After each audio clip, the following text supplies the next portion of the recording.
All right. For what it's worth, another episode of the CapmLew podcast with your host, CapmLew, and your host, Luke, there it is. there I am. Welcome to the show, everybody. We are here in the upper sanctum yet again for our broadcasting extravaganza.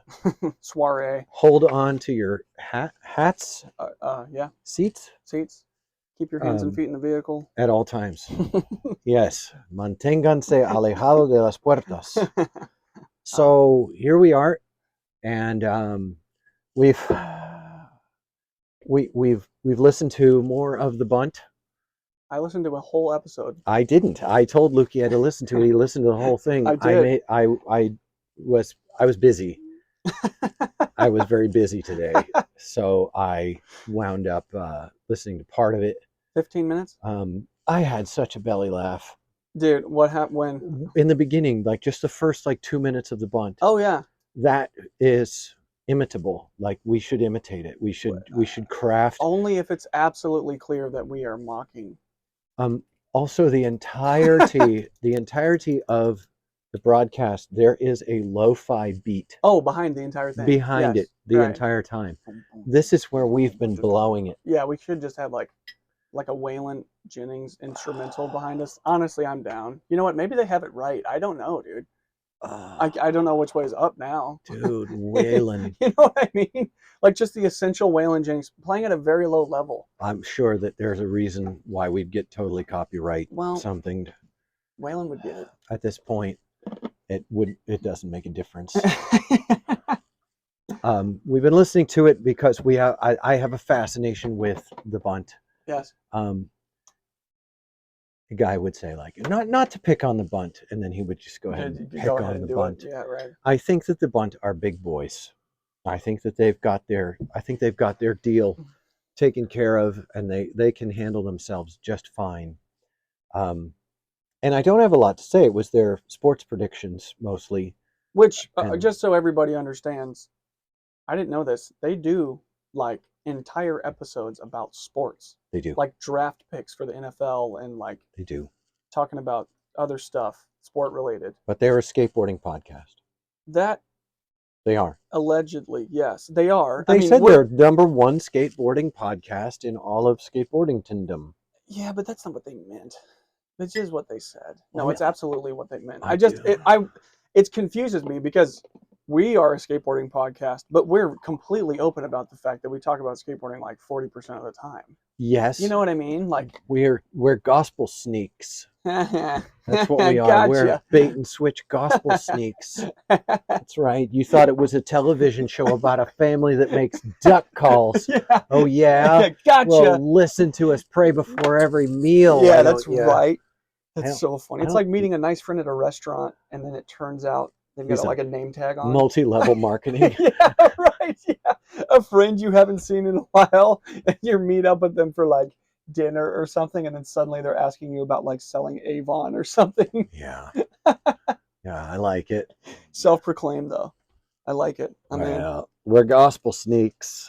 Yeah, that's all right. The other thing I noticed about the bunt is they actually do the 50 caliber machine gun sound. They do. Like full on in the beginning. Unapologetically. It's just like we imitate it. Like, I think there's an argument to be made that when we imitate the bunt, you could say that we actually are not imitating them. No, we're simply replicating. We're just replicating it because it sounds exactly like it. So funny, dude. I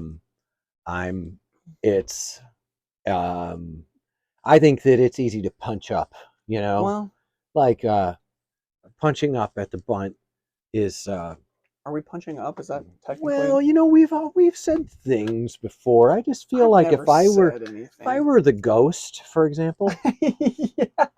I forgot the other guy's not his name. His like pseudonym? Yeah. Let's call him Mario and the Ghost. Yeah. Borrowing from great video games. Mm-hmm.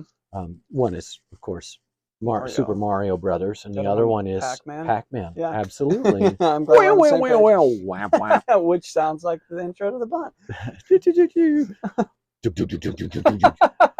I'm amused.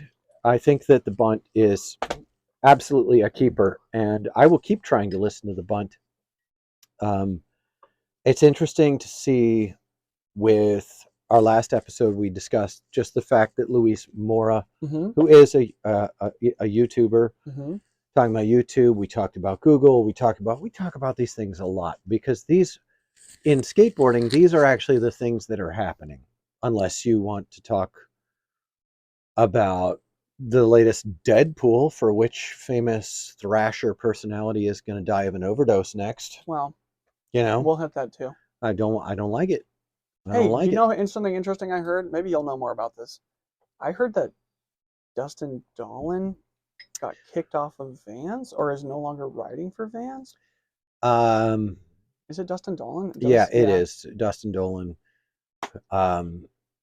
True? Not true? Don't know. It's on one website that you get through a Facebook thing, and in the article it says that Dustin still lists Vans, or Vans doesn't list Dustin in some paragraph of hashtag lists, and that Dustin still lists Vans on his paragraph of hot links to, that word isn't used anymore, by the way. That's very Windows 98. Yeah, hot links. I like it, dude. That's when the writing was in blue, and if you clicked it, you went to a website. Yeah, it was called a hot link. Well, it was not to be confused with delicious sausages. Also hot spicy sausages. Hot links. Hot links. So. Dude. Oh my gosh. Yeah. There's so little to talk about. I know. Dude, skateboarding is a wasteland. I think that's a theme that we've definitely beat until it's dead. We have. Love it. Some of the correspondence that we get, enjoyed. We always love hearing from the illustriously well-known Bob Lofton. I feel like Bob is the voice of a hidden generation. Yep. He's a gem and hidden, and he continues to send us messages, processing, and we went on our finances in the end of last episode. Oh yeah, I forgot. And that was interesting. We had a lot more in there than I thought we'd have. Yeah, me too, dude. We really did. Yeah, I don't know what's happening with that. So we'll start out at the top of the episode. Darned if I know top from bottom half the time. Wow. But we'll start out with a huge thanks to supporters who have continued to donate so generously to us. We owe you guys to switch to shotgun mics. Wow. And now we can, because of you. That means that we'll have a 3-person table. And we might even be able to get shotgun mics and a wider angle shot. It's possible. It's possible. It is. We'll have to, we have to go back to Micro Center. Yeah. We have to film it.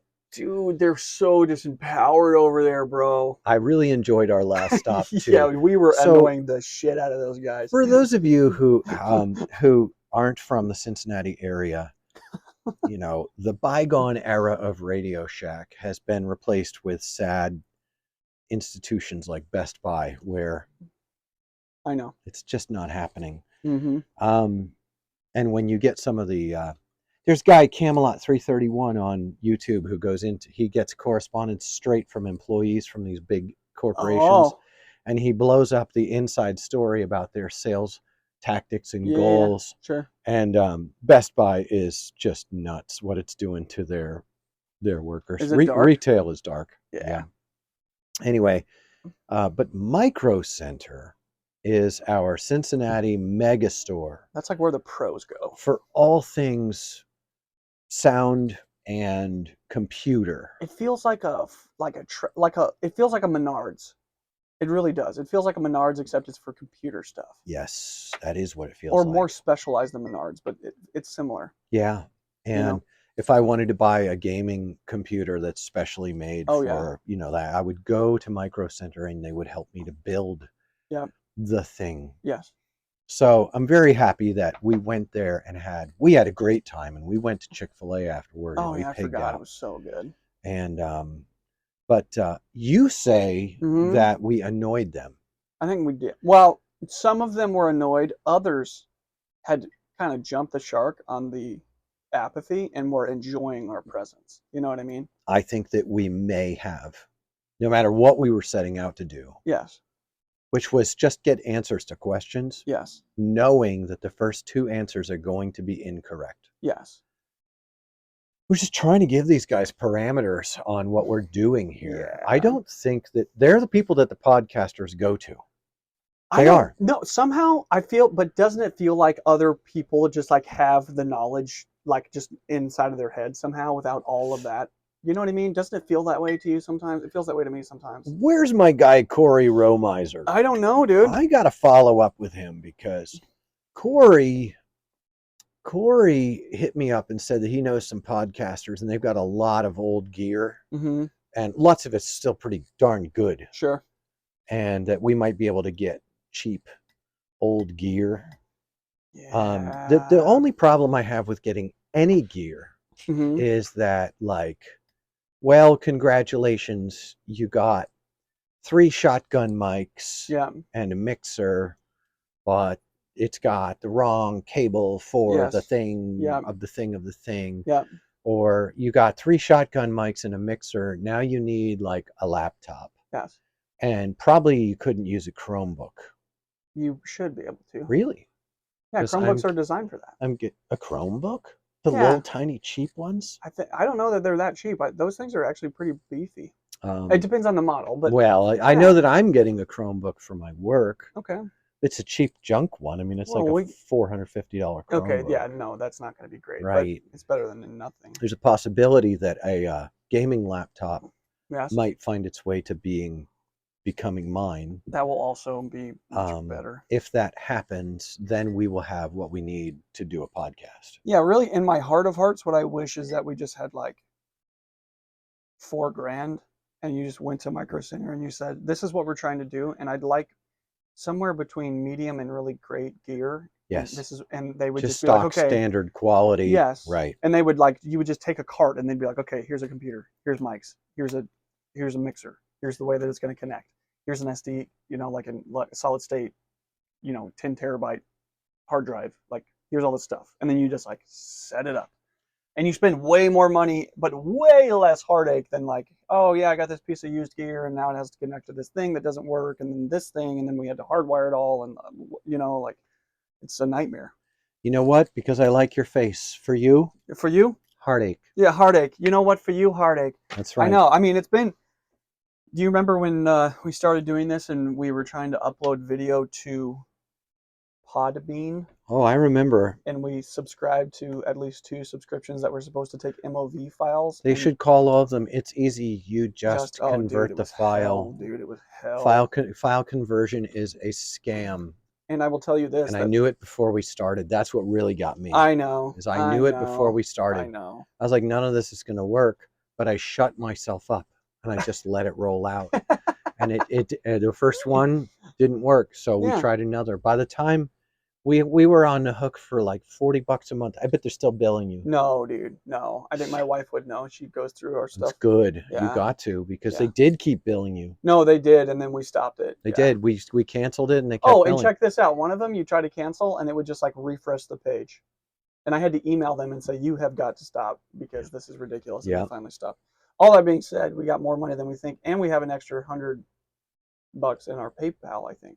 50 of that is a gift. Yes. From Bud Stratford of Everything Skateboarding. Yes. For you and me to go have a steak dinner. Well, that sounds great. We should do that. We should. The only thing that we need is a bank account to extract that money. We could get a PayPal card, but anyway, it's complicated. I thought I ordered a card. Did you? For that. No, I guess I ordered it for my own. Okay. It's fine. I'm not mad. It's fine. But that is the haps here at the podcast. Life Skateboards continues to crush out the best lumber in the biz. I watched a YouTube. I referenced it a couple times. I watched a YouTube. I'm going to pull it up because, see if I can remember his name. I should be able to. Oh, really, dude? I know. That was one splash screen about buying YouTube Premium, I guarantee. Yeah. Is that his name? Dowdy. How do you spell Dowdy? I think WDY. Oh, that's maybe that's not him. I'll see if it comes up. Yeah, I know. I know. for the That's the with other the thing. Yeah. freaking with the Mhm. thing. It's fine. We're in the room with the lowest Wi-Fi signal. Do you think that if we signed a waiver, we could get like T-Mobile to set up a 5G tower inside of the upper Inside my sanctum? house, Yeah. might as well, you know. Just let it fry your brain, but your internet speed is immaculate. I was watching through Hmm. the Zach Dowdy stuff, and his videos run about anywhere from 2 to 20,000 views. I don't understand the YouTube. Yeah. Um, I saw one has 21,000 views, but everything else is 10K or under. I see an 11, I see a 16. Nice. Um, Good for him. I don't know. What does a person get with a 15,000 view video? I Is think that a like thing? nothing. I don't know. I think it's very little. I've watched a number of Zach's videos. Did he do a review on a life board? He did a like bigger board. Does it help kind of a Hmm. thing? Well, hold on. Go back up. Uh-huh.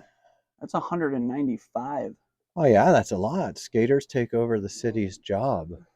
Um, he has a whole bunch of like, yeah, our bigger deck's better. And instead of putting the E in the word deck, he uses, I think it's called an Asterisk. asterisk, Asterisk. which is obviously a phallic reference. Um, that's fine. So for it, he had a life skateboard as Hmm. his large deck Yeah. that he was using. Yeah. And I came away dissatisfied Why? because the thing about life skateboards that is, well, these guys, I file Zach's work in this video in the same category as I file so much of Ben DeGro's work, Sure. where he sort of says, I don't actually know this, but here's what I think. And then from that point, everything he says sounds like something that he knows. Yeah. And then it flip flops back and forth a few times. And in that distance Hmm. are several points that I know about Yeah. and that I had to find out about myself. Sure. The answer to this is not for me to gripe about it or to trash these Yeah. creators. They're making these videos, but it actually is for me to get in there and make some media. Yeah. The problem is I get really annoyed and I wind up making really cutting Like videos. A not shitty, but like little just shitty, sharp. little sharp. A little sharp. Does Um, it bother you that they are? What about it bothers you to the point of annoyance? Two things. Go ahead. Thing one is it's annoying to me that folks get to just make videos and Hmm. talk about things. Yeah. Not that I think they shouldn't get to, Yeah. Yeah. but that they, they that's just annoying Well, that they get to make a video and uh, I get annoyed. I think this is more about me being a sure. defective person. Okay, I'm obviously I have issues. He came off the line like this, folks. I'm a wreck. Okay, Yeah. I'm not a good guy. All right, but the second thing that annoys me Yeah. is that this media is consumed Yeah. With no by questions asked. an ocean of people Yeah. who really aren't saying things like isn't the tail dimension on a board really a discussion of a fulcrum of a lever? And aren't we talking about, like, like, you know, Yeah. aren't we talking about, and the physics guys go and they'll overcomplicate things Right. like Yeah. that. And Right. I think I really need to just make more content that's to my liking and Sure. let people who like that find it. Right. and not dump all over these guys. And that's not my intention. Sure. Love to the Bunt, love to Professor Schmidt, to Yeah. Ben DeGrosse, Right. to Zach Dowdy. I think there's a legitimate frustration to be had especially because you have spent 15 years or 10 years, let's call it, we can call it 15 probably years, making skateboards, really caring about quality, really working to understand the way that a skateboard works so that you can provide a great one to people. Yeah. And then to watch like some dude like do a review on one where they're like, it just has excellent pop. You know what I mean? And you're Yes. like, well, what does that even mean? And I think the other hard part about it, from my perspective, is like, I think the general population of skateboarders, they don't give a shit about good quality at all. It's not what's the ocean. important. That's the ocean of like people. literally. And they just find it like mildly interesting, so they like hit a like and they move on. And you're like, oh dang, there's a lot more here that goes into this, and it's frustrating to me because I spent a long time caring about it. I think that's legit. There are people who will live and die by their brand. Yeah.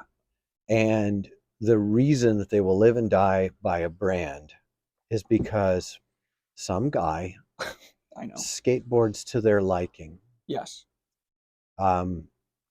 Take, for example, Primitive. Yeah. There is absolutely nothing about a Primitive skateboard that is in any way a remarkable example of any of the qualities that go into a good skateboard. Maybe I said that too hard. Let me review tape. There's nothing about a Primitive skateboard that is in any way an example of craftsmanship. Right, their factory. Yeah. Their factory. I wouldn't say garbage because it's a 7-ply laminate product. Yeah. Usually, it's falsely advertised with some sort of 100% American or Canadian maple thing or something like that. But even if they were made in a factory in America, that Primitive deck, I don't know who makes Primitive anymore. The accounts have been swirling around from one factory that means nothing, like Bareback, to another factory that means nothing, like PS Sticks. Yes, right. These factories mean nothing. They crank out enormous numbers of fair to medium quality laminate product. Yeah.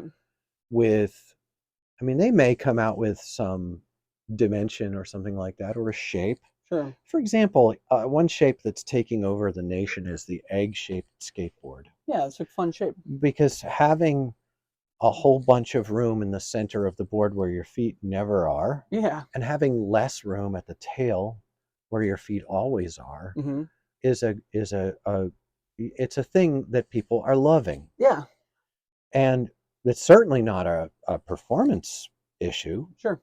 It's an inspiration issue. And I'm happy that Foss and Heroin have found something to capitalize on. And I hope that they are able to make good on this flash in the pan on people being nutty over an egg-shaped board. Right.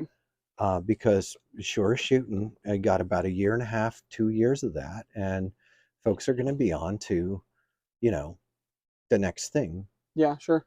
Which is probably something that is already able to be made today at Life Skateboards. Almost every shape out there is just derivative of another shape. Yeah. And I remember when I started naming my boards after Harleys, and immediately another guy came out with knuckleheads. Yeah, of course. That were exactly, and he actually taunted me. He sent me a message taunting me that his knucklehead was taking over the Northwest. There you go. And I was like, whatever, man. That's crazy. Whatever. Right. And Life Skateboards has panheads and knuckleheads and like that. Whatever, and man. Not even sure that people know those are Harleys. Yeah. I think they're cool names. They are. They're great names. This one's the Evo. Shovelhead, Knucklehead, Panhead. Those were all names that I was using.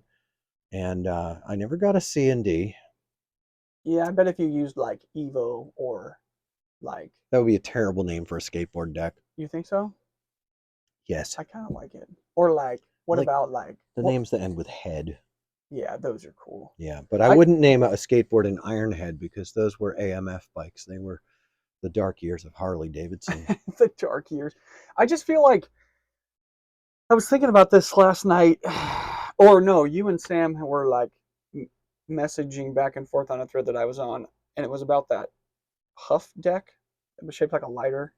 Oh, that one really came up on my screen today. Yeah. Yeah, it's easy for us armchair guys I don't even to get have arms. feisty. But like this was off of the Huff website.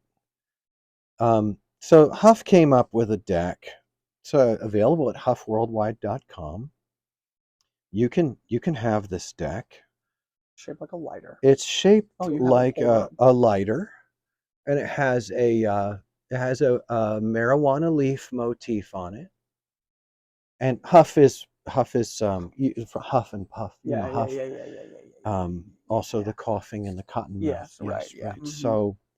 So they have a deck that's shaped like a Bic lighter or whatever stylish lighter. Right.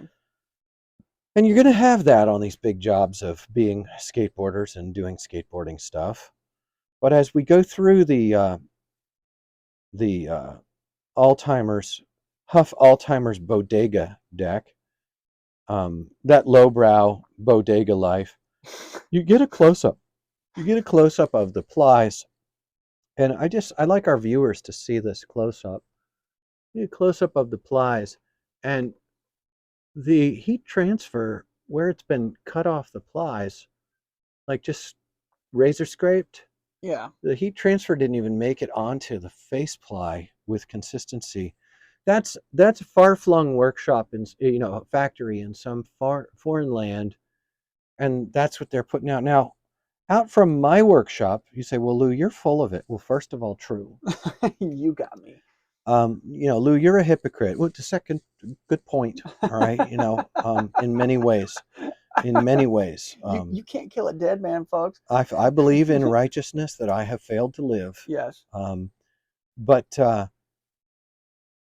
my own workshop, I branded on lowbrow, lo-fi production because I like that. I love Pete's Pigs. Oh boy, yeah. I love asymmetrical boards and things like that. Right. But Sam Cook over at Life, he doesn't like that stuff. No.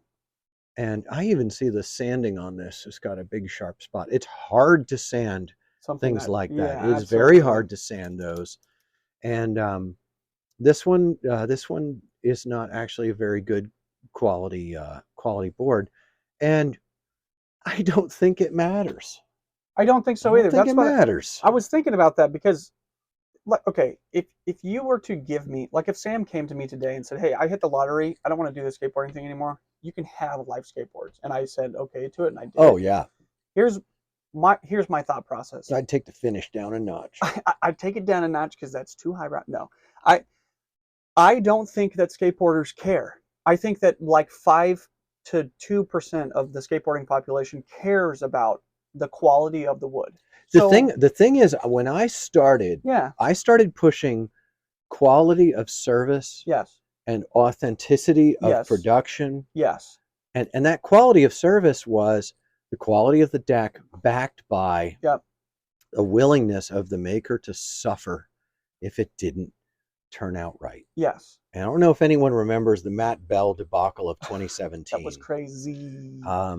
And how my full-throated response to that debacle, which was nothing but fraud and defamation, was at every point to simply replace the deck, replace the deck, replace the deck, until some of my inner circle restrained me and said, you need to not keep replacing this guy's decks. Turns out he was he selling them? There were many claims in the win. I don't know what the deal was there. Mm-hmm. I don't know if it was maybe mental illness going on. Might have been a crystal meth situation. Yeah. Crystal meth. But the long story short of that was that it was easy for me to just show the soft white underbelly to the knives because that's how you treat people. Yeah. You just, do Sam's different. Sure. Sam gets a little bit more spicy, Yeah. and but they both build ad copy, Yes. and I think 250,000 people got to see me being real about the quality guarantee that I offer, and that's what a smaller company. Not all makers are like that. There's some makers out there who will cheat you. The question is, what is that worth to the general skateboarding population? I don't think it's actually nothing. worth that. Now, to Yeah. yourself and your integrity as a man and just doing good business, I think that should be baseline, right? Like we make great decks. We have a great return policy. We want to make sure that you're 100% satisfied. And if you're not, we have a problem. Oh my gosh, that's awesome. That's baseline. But if you were to give me life, well, that's where we start. But I really think what people respond to, just like you're talking about, is authenticity of the brand itself. That's what sells. People want to feel like they're buying something real. And I think that's where P-Rod with Primitive, yeah, where he succeeds in the minds of impressionable children. Yeah. He capitalizes on that inferiority based Sure. marketing of thought. Yeah. That complex. Right. To, I'm cool, you'll be cooler if you wear what I'm wearing. Yes. I'm cool, you'll be cooler if you ride what I'm riding. Yes. I was listening with some grief to Ryan Sheckler on the 9 Club talking about how he had to size up to a 9-inch board for some of his tricks. Yeah. How his entire career until last year. Yeah. He never thought in his whole world that a different size board would bring different qualities to. Oh, dude. And he started 875, maybe it was. Oh, that's a great board size. And he started, and then I started seeing more and more clips of him on his 875. Mm-hmm. And I'm like, brother, you got sold a bill of goods skating on little toothpick boards for 8.3 for your whole career. Yeah. When you could have been chopping around on some big old axe, having fun doing but it's just I'm in a whole different world, obviously. That doesn't have any place in the larger skateboarding. I'm just odd man out. Well, and I think that you could mesh both of those together. Like if you and I, if Sam just gave us life skateboards and it was up to us to run, that would be actually a really fun thing to do, because I think that we would work well together, figuring out, okay, well, how do we speak to this culture that is so addled by advertisement and ad copy, and you're not good enough, and then this branding on pseudo authenticity that's actually just like derivative garbage on top of garbage product. You know what I mean? I don't know how to produce an alternative to the disposable garbage culture that we have without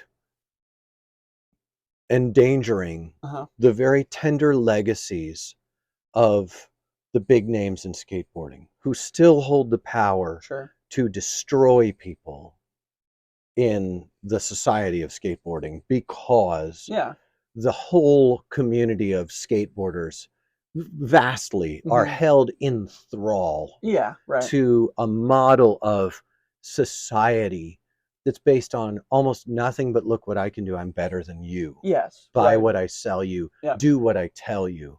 Like there's almost so like if I do it all over again, which I can. Sure. I can do it all over again. Yeah. And I kick up the presses, and I go down in the chips, and I wear the dust, and I start pounding out 200 boards a month.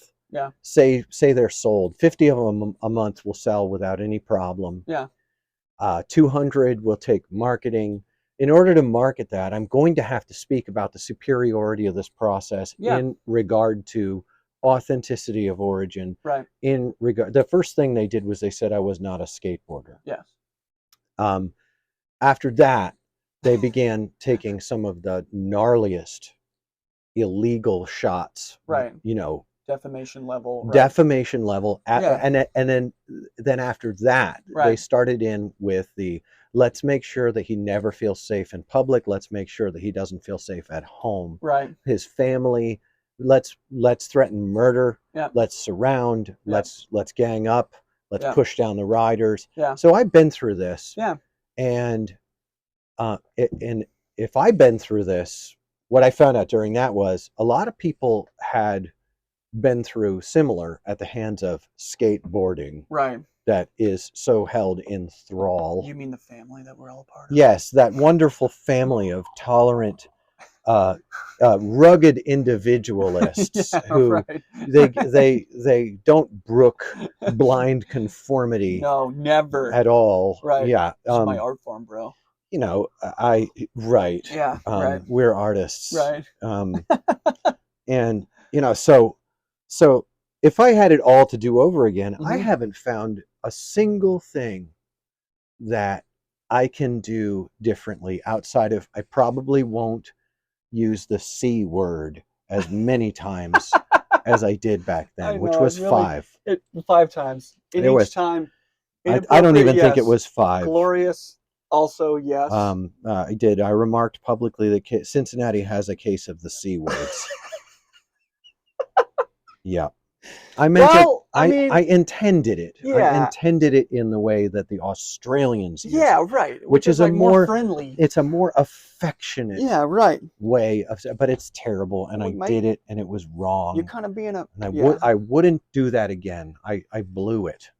Unless you. But you can even hear in my admission that I was wrong in that regard. You can hear how unapologetic I am about the intention of it. Yeah.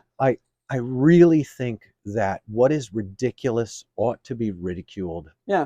That what is outrageous ought to be met with outrage. Yeah. And I think it's outrageous for, you know, companies that are outsourcing to foreign production to make any argument of quality, authenticity, anything like that. And and yet,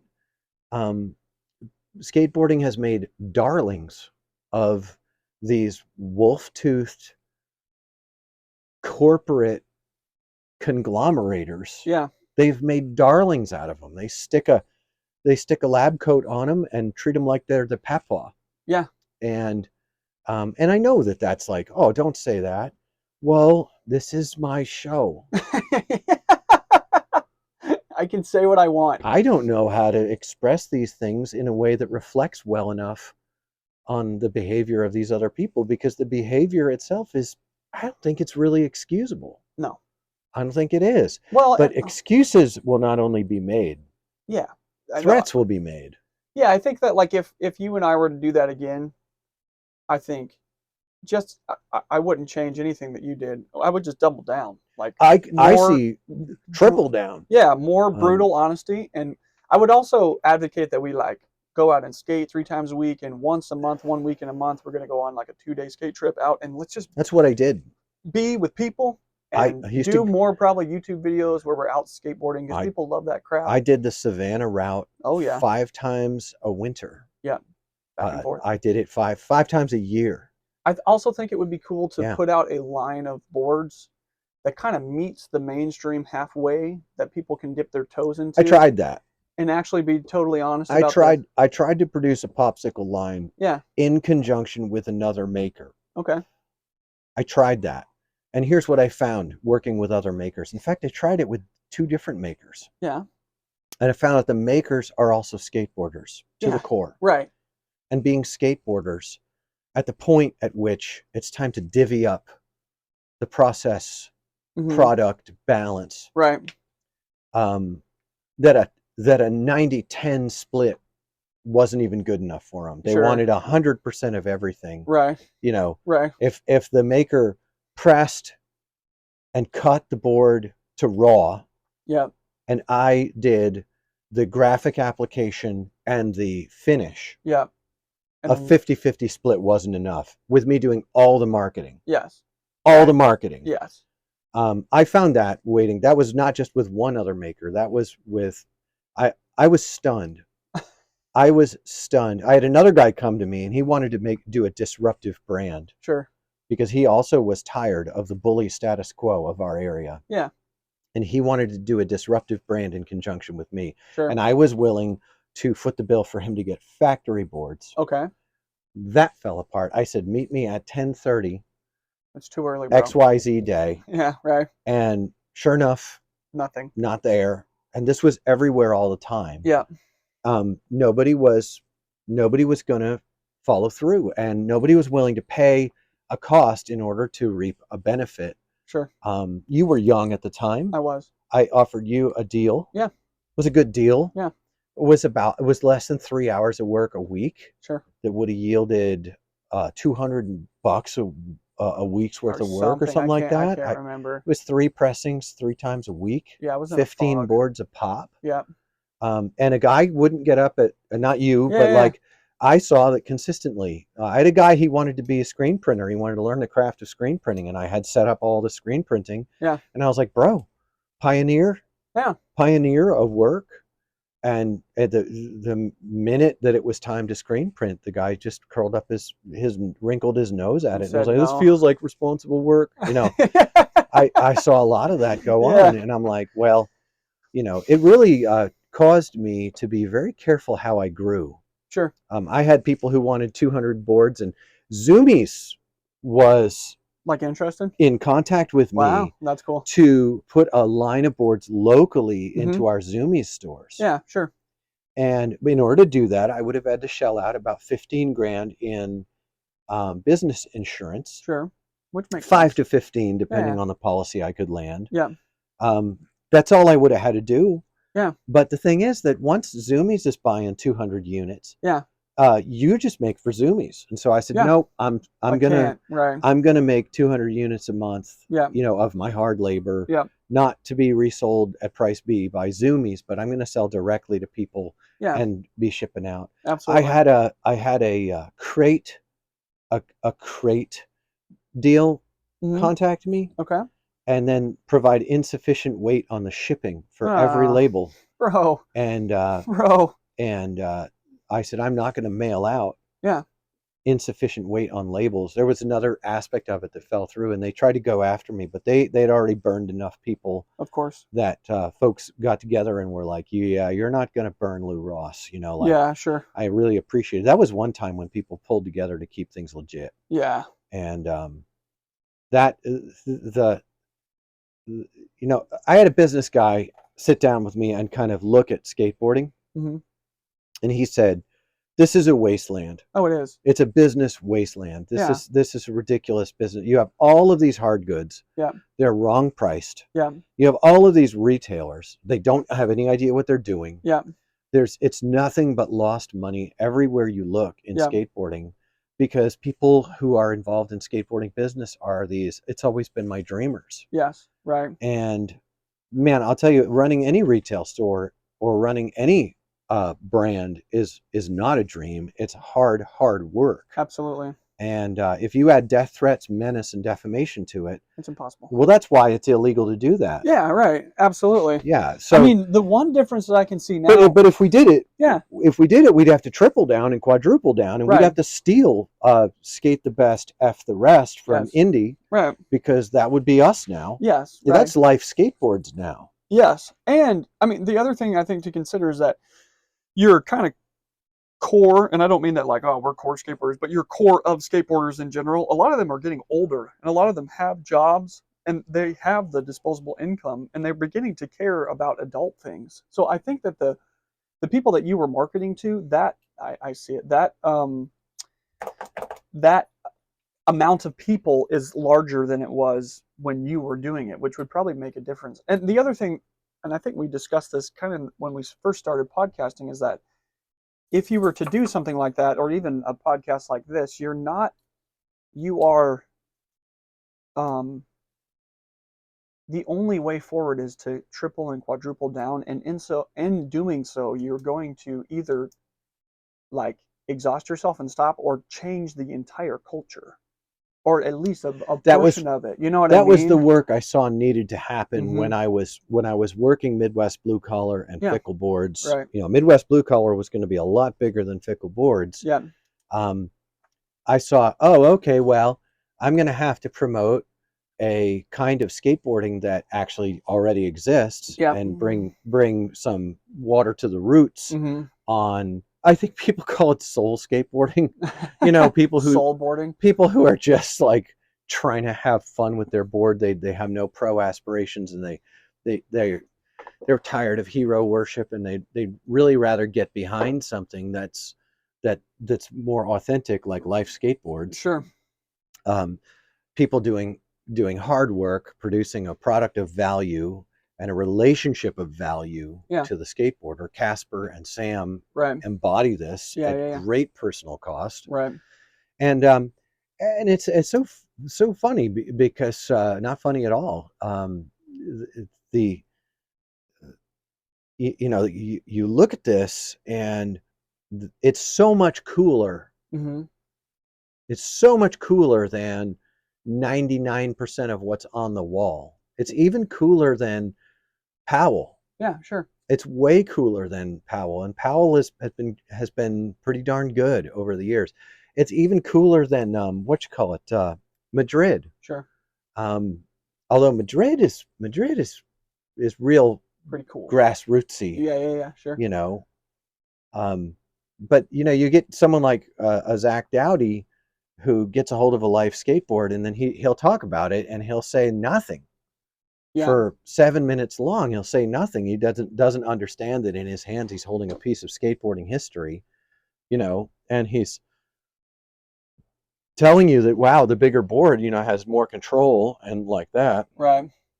And yeah, you get all these comments from people who, and I think that it really needs to be said that most of the people who are trying to dial in some sort of setup, Yeah. They don't have much intel to go on. Yeah. There's not much information out there, and I think it's by design. Yes. They've tried to keep the skateboarding industry has tried to keep it a secret that it's all kind of low quality. Yeah. It's all kind of low Right. quality, Inconsistent, you low know. quality, kind of just, all the same over and over and over and over. And there's an aspect to it that I'm like, yeah, like, okay, whatever, because what do you say? You're the one who makes your skateboard cool, and you could skateboard on a total piece of junk and still have a great time. And But people do. yeah, I think Yep, they the do. thing to me that is really bothersome is the lie and the dishonesty of saying, "Oh no, these are incredible, and there is no other option. This is it." When in reality they're not great, and there's way better options out there that you could have. And also, your favorite corporation actually hates you. Yeah, literally. Yeah. Yeah, They're interested in one thing, and it's the money. they you bring to do. the table. I don't want to. I don't see a way to unglue kids from the power of advertising, outside of going out there and just doing it. Yeah. But having experienced what is waiting for people who go out there and try to undo it. Mm-hmm. And I've had people come to me and they're like, no, dude, nobody's gonna corner you at a skate park and threaten to beat you down. And there's no scene in skateboarding that's gonna put up with that as its stock and standard status quo. Right. And I'm like, no, I'm sorry, dude. Like between 1990 and 2018, Yep. here in the Midwest, that's exactly how it goes. You know, some kids are trying to build a DIY, and all of a sudden the skate shop owner is telling them they're not allowed to continue. Right.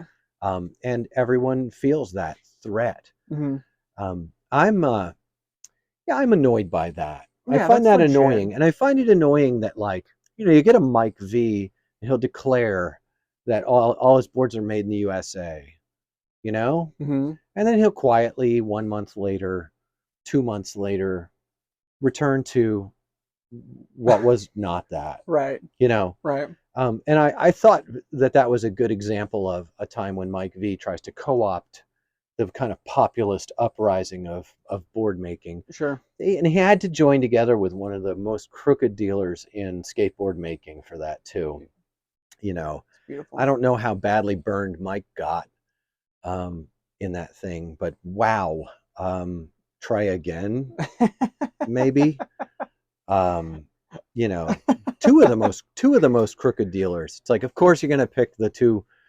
Yeah, of course, because it's all the same incestuous, Yeah. business. Right. Picking that way. I remember there was a pro from the 90s who was looking to collaborate with a board maker. Sure. I got called, and I don't want to name any names, but so this pro from the 90s was looking to collaborate with a board maker, and it seemed possible Sure. that it might have been a revival of my board making to make a co-labeled, board Yeah. maker under the trucks, Yeah. pro name on the board. Yeah. That's a good Yeah. arrangement. I like that. Yeah. Pro name on the board, Absolutely. board maker under the trucks, Yeah. stamped in series, limited edition. Right. The good kind of graphics that are done by hand. Yeah. The whole thing.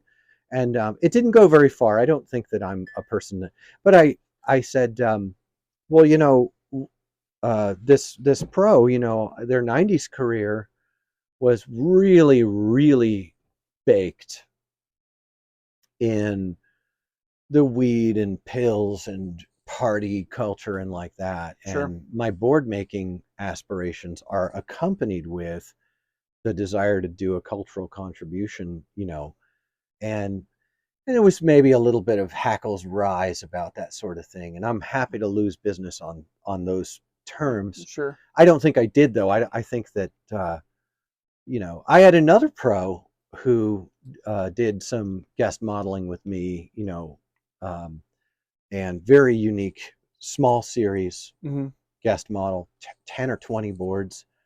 The one with the pumpkin, no, almost look like a Halloween. No, graphic. it's not. Okay. It's the one with the hand-done skulls. Oh, yeah. And I said, well, would you like to do a long-running, dedicated model that you could sell on your brand's website? Yeah, that would just come That would like have drop ship through you. me Right. under the trucks, Right. a dedicated production, Yeah.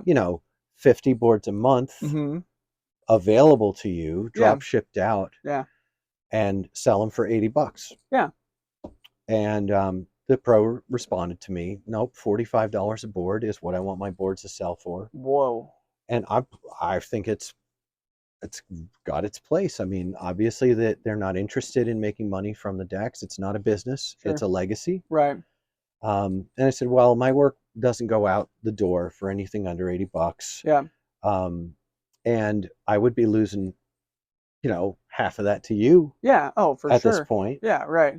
And so I can't do a collab. It all breaks down. Yeah. And I don't have an answer to it. I see board makers all over the place.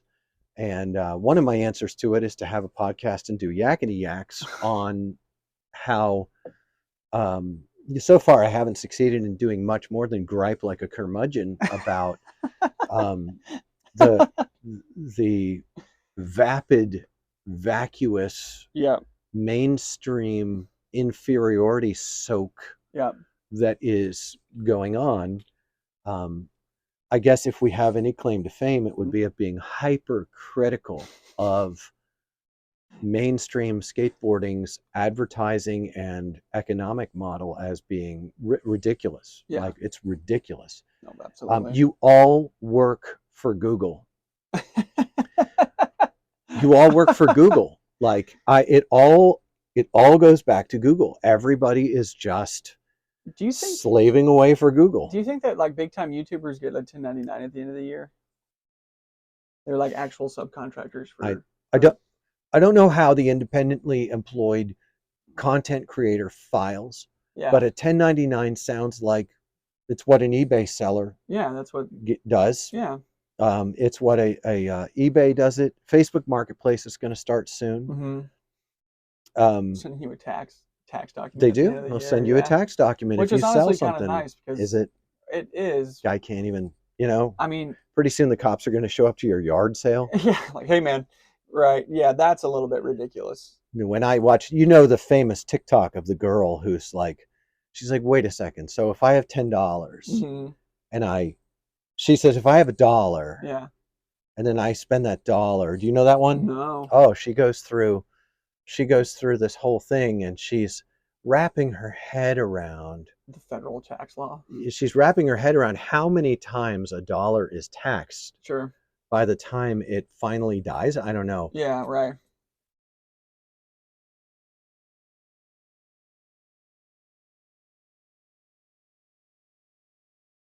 Will Let's this see come if up? yeah, here it is. I'll lean into it.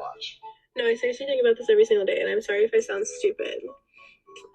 If somebody has $500 and they've already paid taxes on it, and they give it to me, so now just because it goes from them to me, I also have to pay taxes on it. Yeah. Even though they just did. Yes. And then not only that, but anytime I spend one of those $500, I'm going to also pay another tax fee on whatever item I'm buying. Look And at her then whoever face. I bought the item from will have to pay taxes on the money they just earned from what I bought. That's 3 levels deep. So like, But then when they spend it on what they want to spend That's it on. 4, right? Look at her. so every single She's dollar, like heartbroken. Every single dollar, like if a dollar is 100 cents. Hold on. Her mind is breaking. Just forget. Watch just forget it. Yeah. Brutal. And I'm looking at all this, and I'm like, Guy wants to just provide a high quality skateboard brand to the world. It's not going to take over the whole market. Sure.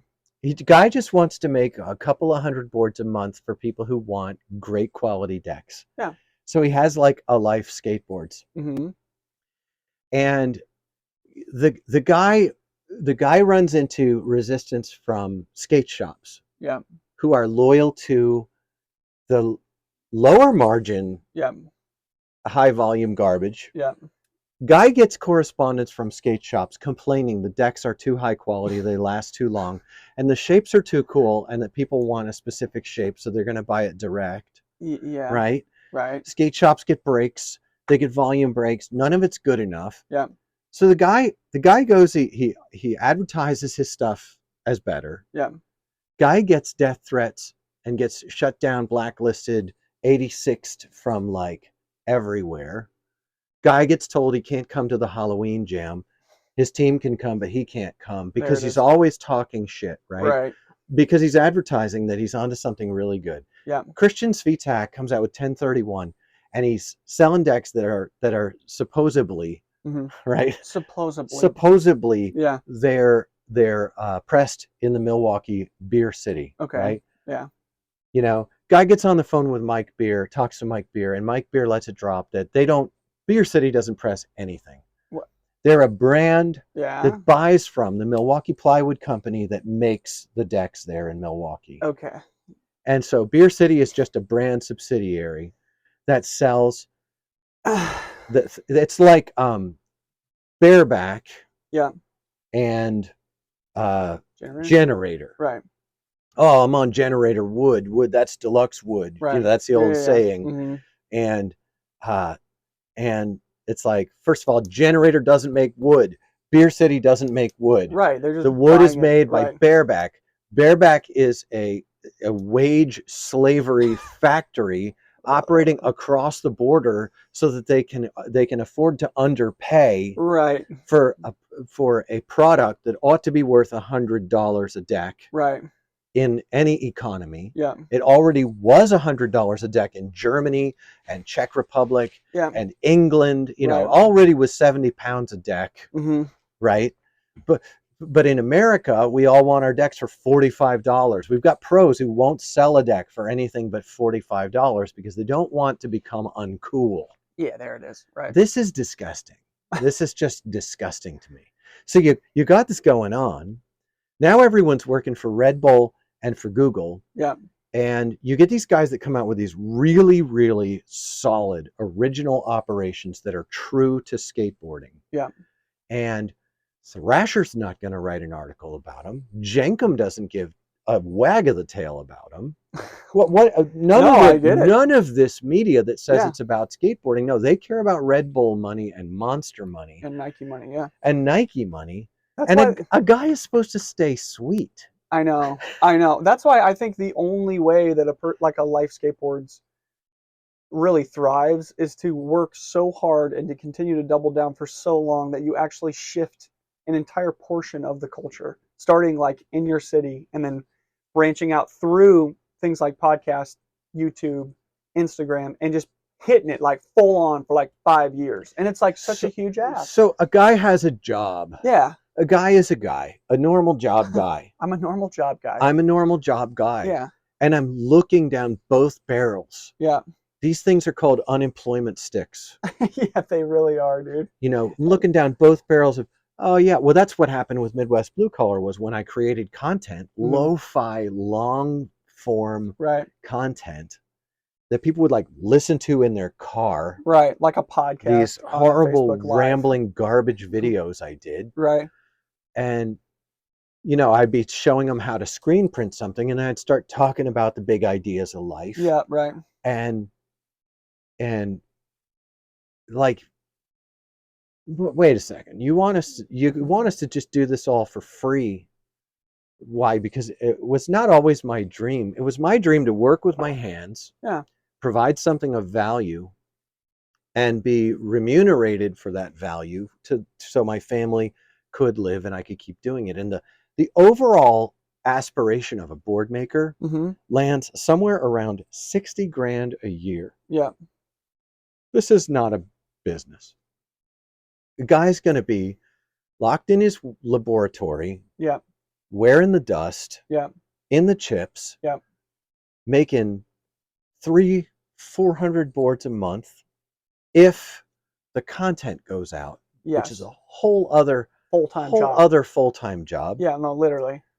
It's a 60-hour, 80-hour a week operation, man. And it's folly. The entire thing is just. And it's all so that people can play with a toy. I know, man. It's also the people who play with toys and who have never purchased for other reasons than that they have a warm, nostalgic feeling about some guy who did a trick when they were a kid, and it meant the entire world to them. Yes. You know, and I'm looking at this TikTok of this girl, and she's wrapping her head around like being taxed and how every dollar is 100 cents and how if I have $500 and I already paid tax on it and then I spend and I have to pay tax on what I spent and then they have to, no, it's actually the store has to pay tax on that, which they pass off to us. Right. So they add the sales tax to our cost. Yes. Right. My entire life, there's something I've never gotten used to. I pick up an item and it has a price tag on it. And then it's That's different. not what I'm paying. It's freaking different, dude. Sales tax is what they have to pay. Right, but they just push it onto you. So they push it onto me. All my life I've taken that and it's fine. Yeah. It's fine. I'm going to die soon anyway.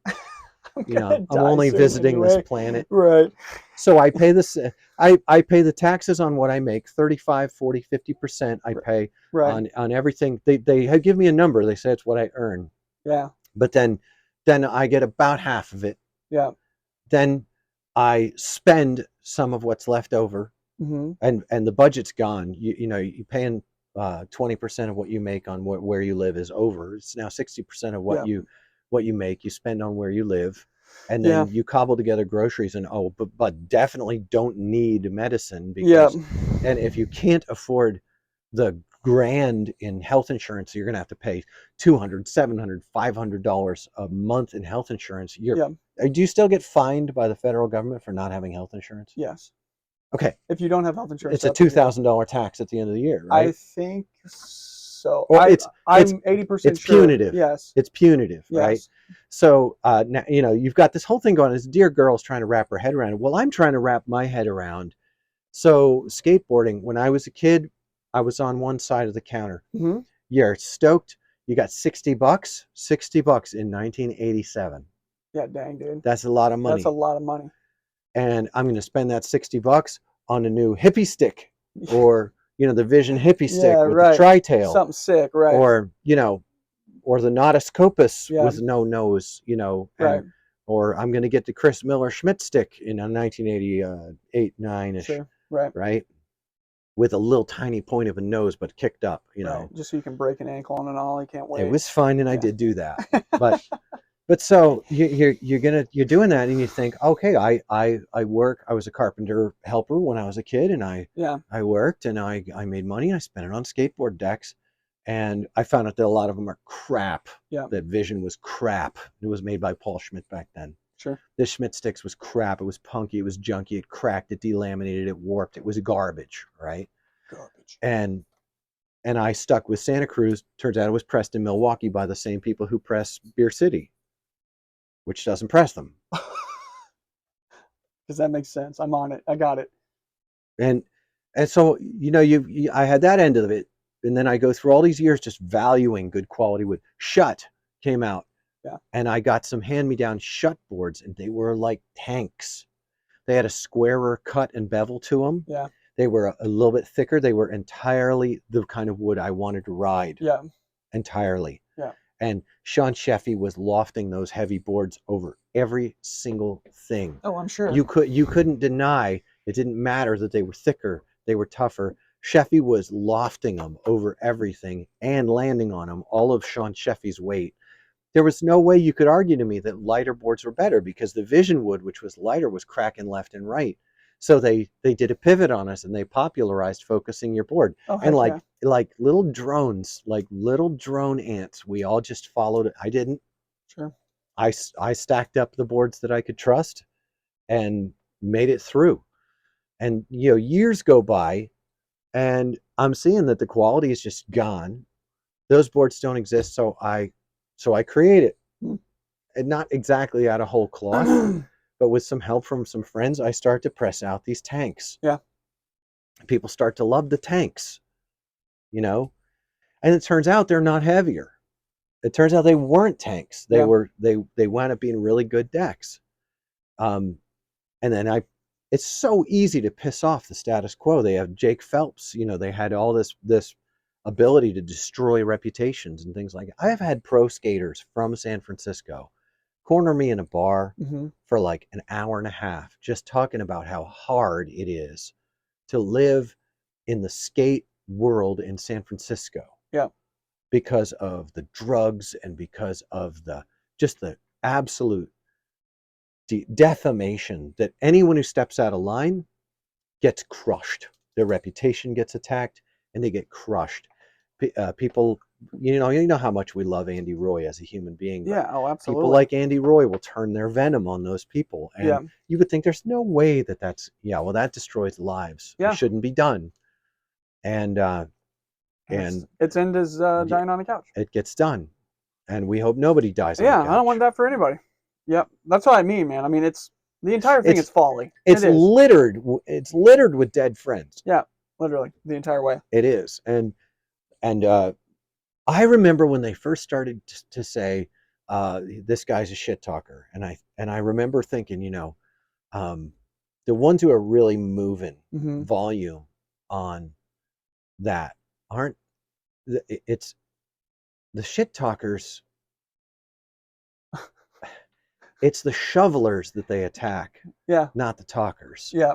The real shit talkers are on the message boards and in the magazines, and Jake Phelps was an epic gatekeeping shit talker, and our local skate shop scene in the Midwest, I'm not just talking about my local skate shop scene, but Indianapolis and Kansas City, and oh my goodness, the power that these people had over the counter to shut down skate park initiatives and then funnel it toward their DIY or to ruin small brands with, I just, man, like, so you want to get involved with that? No, I think the entire thing is folly. But if you were going to do it again, you have to. What you're saying is absolutely true. Skateboarders in general, they don't value quality. They don't value a good authenticity. Product. They don't value authenticity. All they want to do is go to the skate park and have the feeling like, oh, I'm writing something that means something to me because of some video that I watched. And I don't think that... So they've been sold the idea that there's a group. Yeah. And that they can be part of it. Right. If you do this and this and this. Wear this and buy this.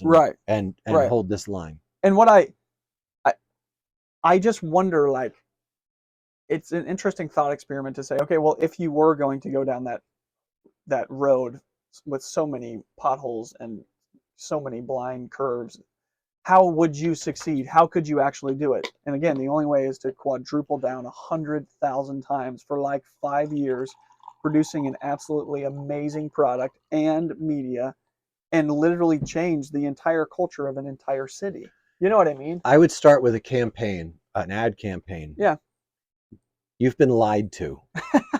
That'd be the ad campaign. I like You've it. been lied to. Yeah. This is where it has been at the entire time. Yeah. You've been lied to. Yeah. You've been riding on someone else's ego trip for too long. It's Yeah. time to come off that train Yeah. and do something for yourself. Invest in your own skating. Buy a board from someone who really cares about quality and really cares about how it feels when you ride it, who really know how to make them. Right. And stop flinging your money to Right. giant corporations that are just selling you sugar water mixed with taurine. Whoa. You know? Yeah, and cares about you as a person.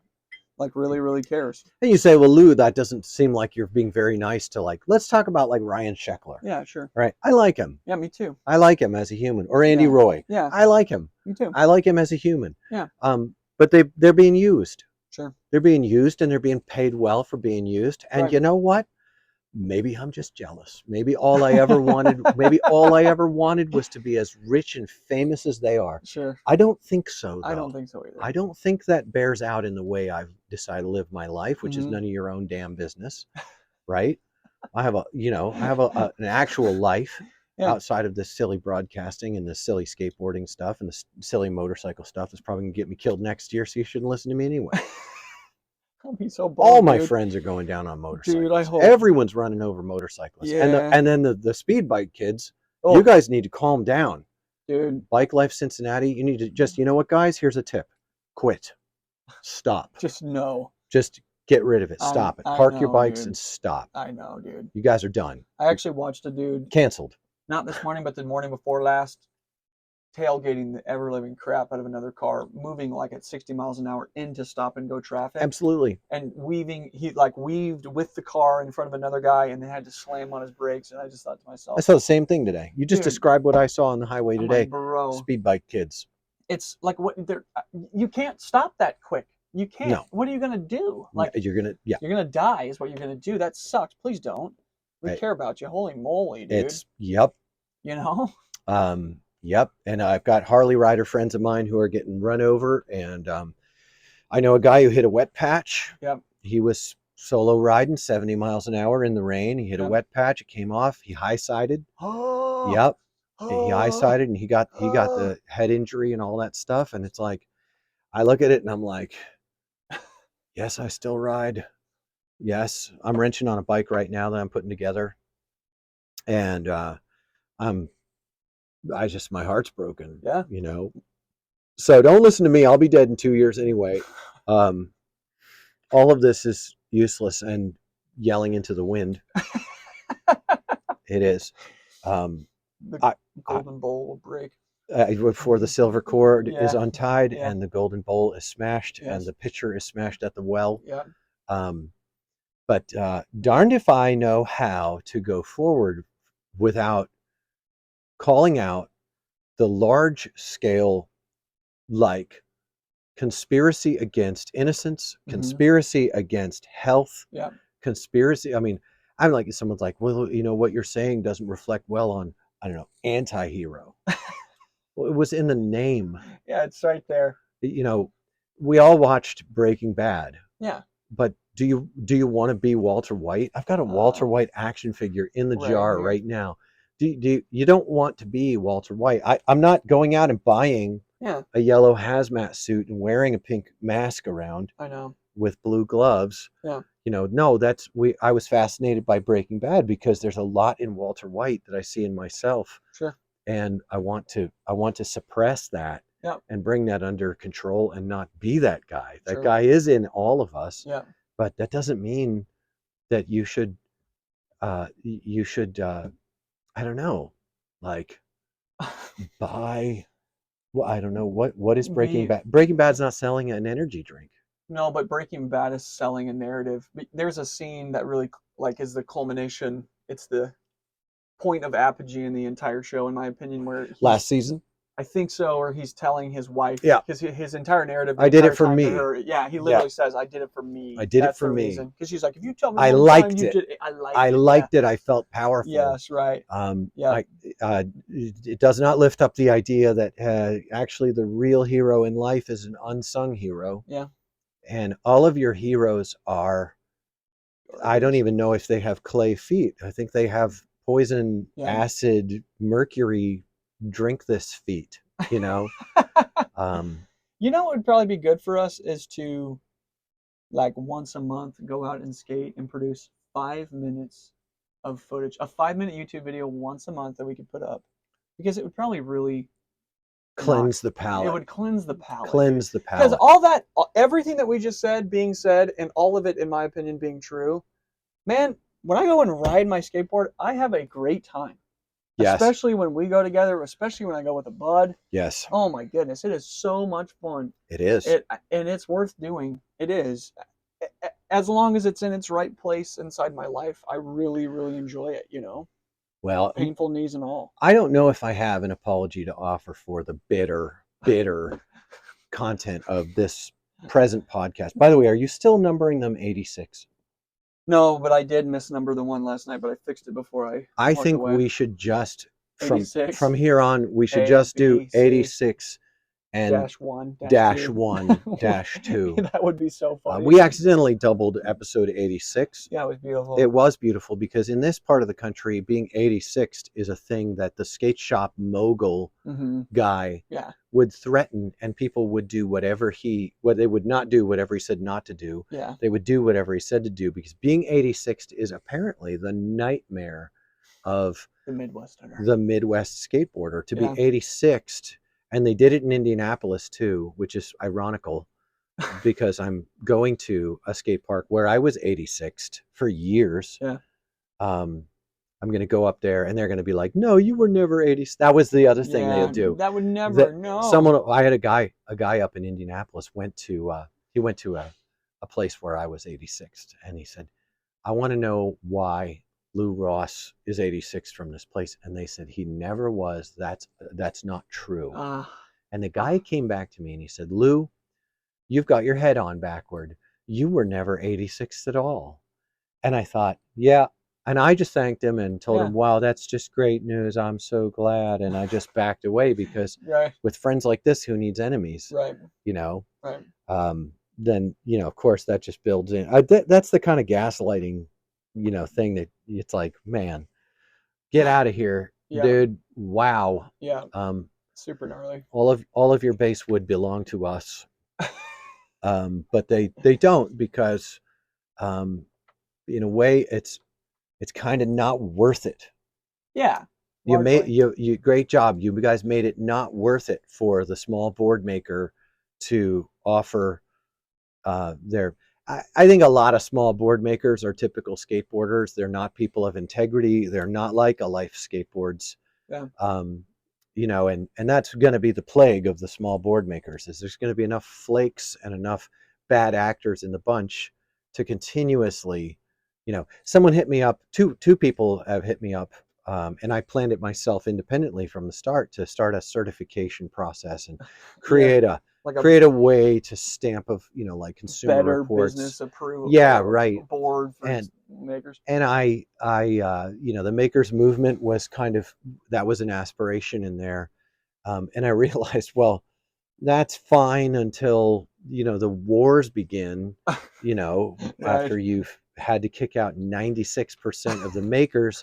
You've got this little tiny group of people, you know, and I don't see basically a way forward for any of humanity at this point. Yeah. You know. Right. It's just after the driving I'm seeing and the skateboarding stuff, I just, you know.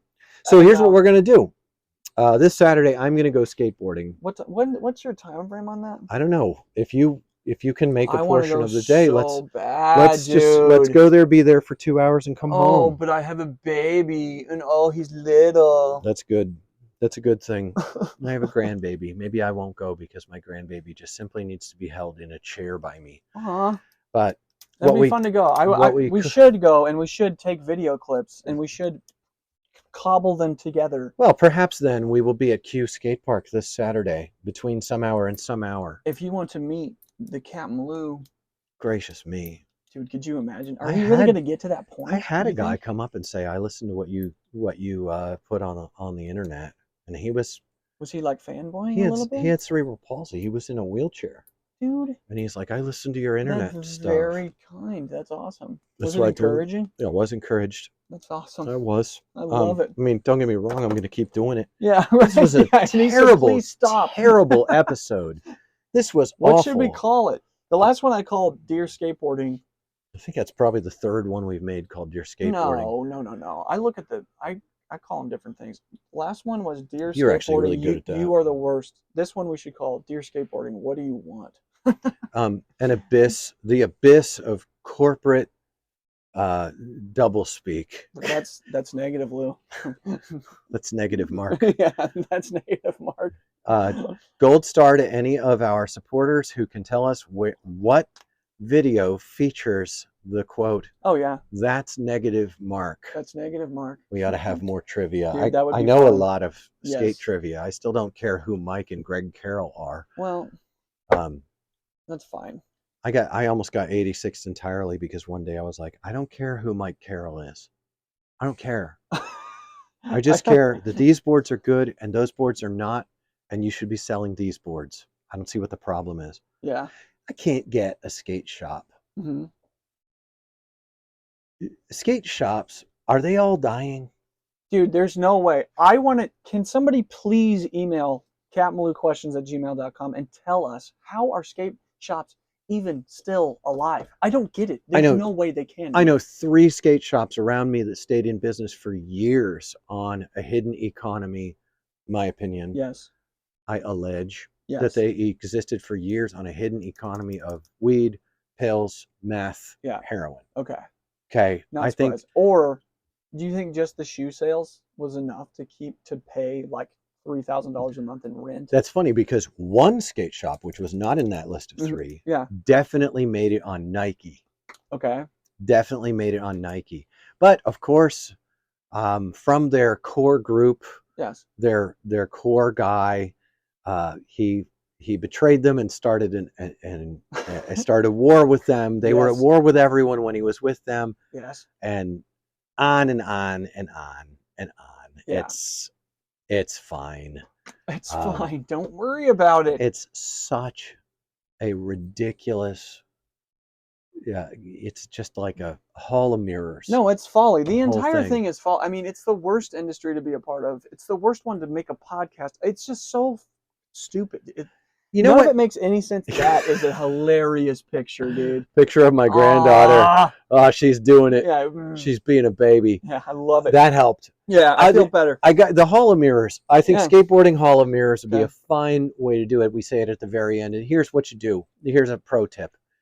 If you're ever trapped in a Hall of Mirrors and you can't find your way through, all right? Yeah.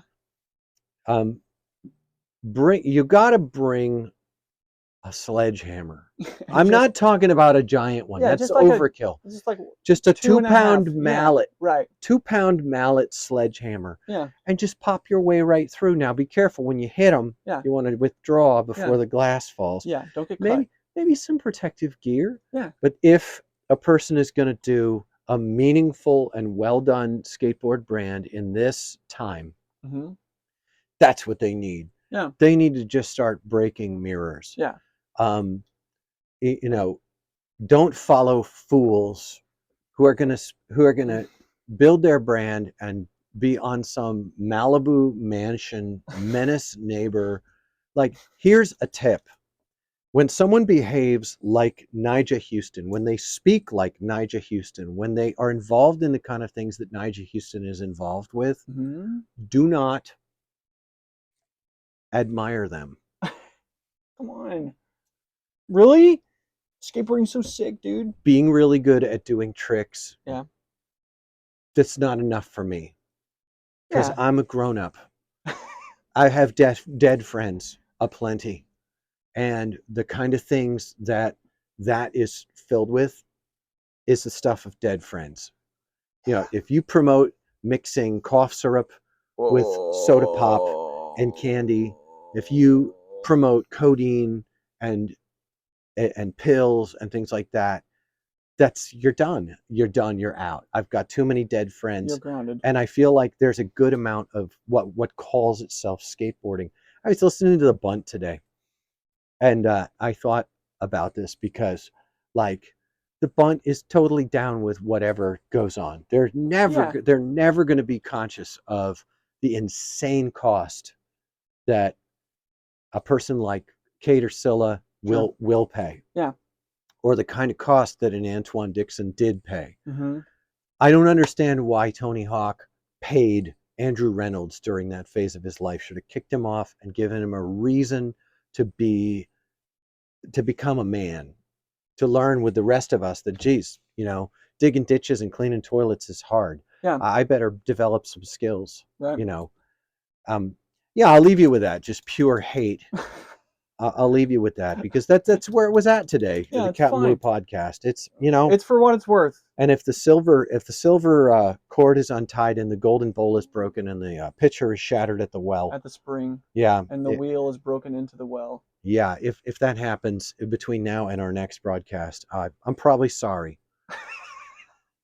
Or I'm not. I don't know. I don't know how to feel sorry about these things right now, but that's where it came from. That's where it's going. I appreciate the honesty. I feel good about it. I don't know. It was what it was. For what it's worth, CapmLew. Laters.